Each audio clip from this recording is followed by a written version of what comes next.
acho que tive sorte, né? Porque ter uma família que consegue te apoiar, né, nas suas ideias, no que você quer ser, eu acho que isso já faz com que você se depare feminista mais quando você vai lidando com situações fora, né, do seu espaço familiar. Porque normalmente, quando acontecem situações dentro do espaço familiar, você acaba lidando com isso de uma maneira mais rápida, né?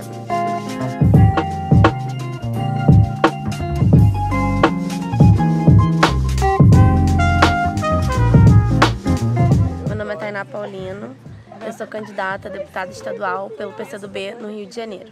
A gente está aqui na Unirio, né, a minha universidade, que eu entrei na graduação e que eu fiz ciência política. E não só também me formei, né, mas também participei politicamente, né, de grandes batalhas que foram ser do DCE, do Centro Acadêmico.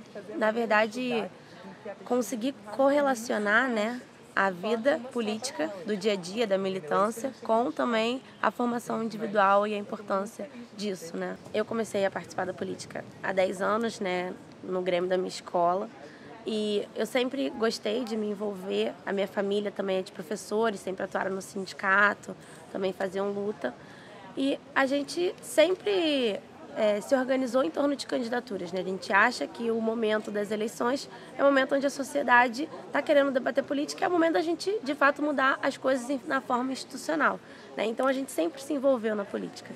E a gente passou por um período, né? A gente passa por um período de muita descrença, né? De dos jovens, principalmente, né? Não acreditarem que a política, que os partidos são a ferramenta de transformação da sociedade.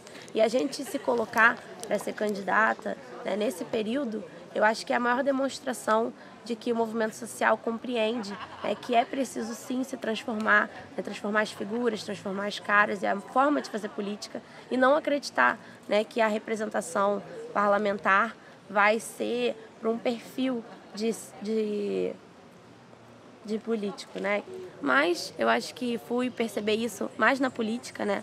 Como a gente não tem, né, o mesmo valor dos homens na política, né? Nossas opiniões têm que ser muito mais embasadas, tem que ter muito mais argumentos, a forma como você se coloca, você não usa saia, o cara ficar olhando pro seu decote, falar que você é muito linda, todo mundo te chamar de linda, todo mundo querer te abraçar, as pessoas mais velhas, né? Normalmente sindicalistas, é um toque. Querem te abraçar, querem falar com você, querem falar que você é cheirosa. Então você começa a entender que eles não falam isso com ninguém, né? Mas falam isso com a gente. Então eu me envolvi há uns 10 anos atrás, então eu era secundarista, eu usava saia do Pedro II, você imagina.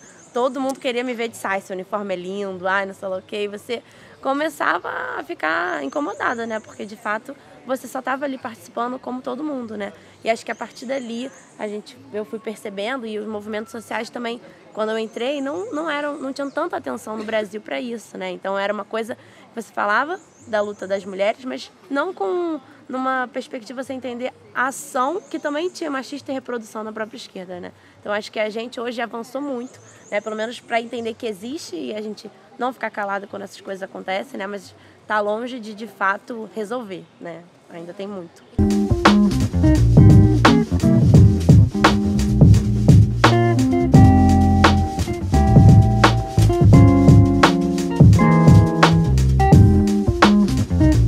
No período da Constituinte de 88, logo que a Jandira fala, né, que ela foi para o Congresso Nacional, não existia banheiro para as mulheres, né? Porque de fato essa tarefa, e se você pensar na democracia que foi lá na Grécia, né, que todo mundo reivindica como democracia participativa, não era a democracia das mulheres, né? Então acho que a gente pensar numa democracia que consiga entender as mulheres, esse papel delas também na sociedade e elas no espaço público, acho que é fundamental. Eu acredito, né, porque sou marxista também, sou comunista, que o feminismo ele começa na divisão sexual do trabalho, né? Eu acho que isso é o ponto principal que vai se originando todos os restos, né, de preconceitos a partir da divisão social do trabalho, que vem uma divisão sexual do trabalho. Então eu acredito que hoje, principalmente, a gente tem que defender, né, que as mulheres possam não ser responsáveis totalmente pelo cuidado da sociedade, né? Então a gente vive uma sociedade que a mulher, ela precisa, né,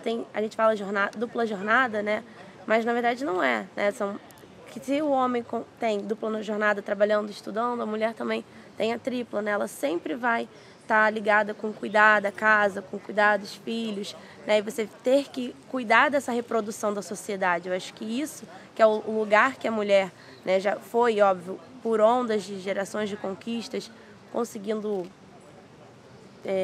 ter vitórias, né, eu acho, mas mesmo assim a gente sabe que num país como o Brasil, que sofreu um processo de escravidão, né, que tem na sua história a escravidão e o racismo estrutural como marcas, a gente sabe que quando as mulheres brancas, né, lutavam, por exemplo, pelo direito ao emprego, né, as mulheres negras sempre trabalharam.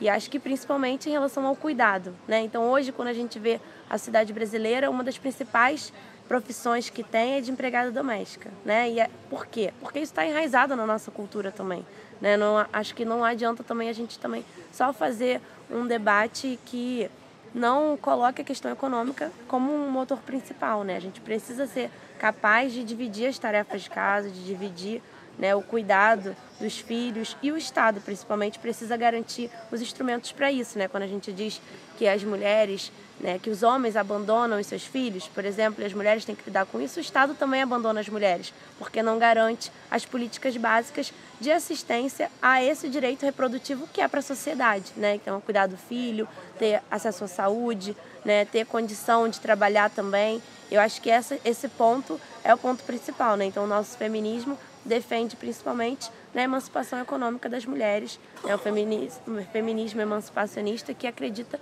que a gente precisa mudar a relação da divisão social do trabalho, que hoje ainda está muito baseada na divisão sexual, onde as mulheres têm a tarefa do cuidado e os homens têm a tarefa também pública, né? Então acho que também tem isso quando você lida com a política. O homem tem a mulher tem a tarefa privada e o homem tem a tarefa pública. Por isso é tão difícil ver mulheres também no poder, verem mulheres no parlamento, porque é isso.